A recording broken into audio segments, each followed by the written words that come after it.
Of El Cajon has become a home away from home for many Chaldeans. They are a Catholic Christian community who migrated to the U.S. from northern Iraq. El Cajon has the second largest number of Chaldean residents in the entire country.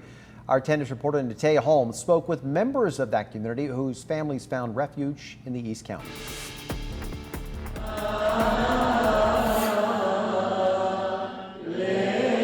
We as Chaldeans, as Catholics, we believe in the hope of the resurrection and the hope of what Jesus gives us.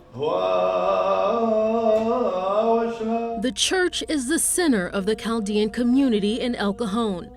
Hundreds of people gather at St. Peter Chaldean Catholic Cathedral for services each day. Many Chaldean families left their home country of Iraq searching for a better life after decades of war and violence against Christians and the church. We all somewhat share the same story of leaving and fleeing all of this persecution in Iraq. Father Daniel Shaba says his family stayed in Greece before being cleared to come to the U.S. Remember that when we did come here in 1994, we didn't know the language, and our primary language was Aramaic, the language that Jesus spoke. According to the church, the first known Chaldean migrant came to San Diego in 1951. Within 30 years, the population grew to approximately 2,500.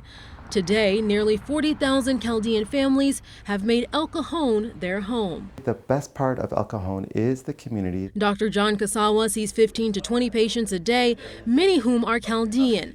Kasawa says he's one of few Chaldean doctors born in the U.S. He holds a special bond with his patients. We take the good of both cultures. Kasawa practices holistic and Western medicine. He says his culture sparked his interest in becoming a doctor. Kind of, I would say, planted the seeds of how natural foods and drinking can have a really beneficial effect on longevity and really quality of life. I hate to say it, but I don't look back. Detective Louis Michael with the El Cajon Police Department says he's grateful for his parents' bravery. At age 5, my dad was in the military under that regime, and then we escaped from Iraq to Turkey. From being in Turkey, we were in a refugee camp, and then came here at the end of '93. Michael has been with the department for more than 10 years. I looked at the benefit of having a community that has nobody that they can speak to.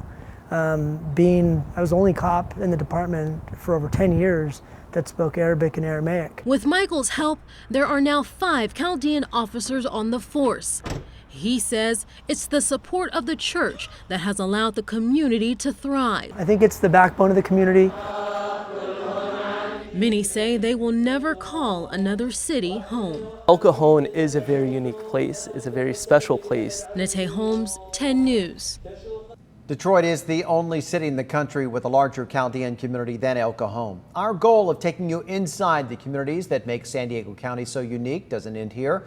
Our next stop is Carlsbad, and we want to hear from you. Send us your story ideas and share what makes Carlsbad so unique. Just email us at tips@10news.com.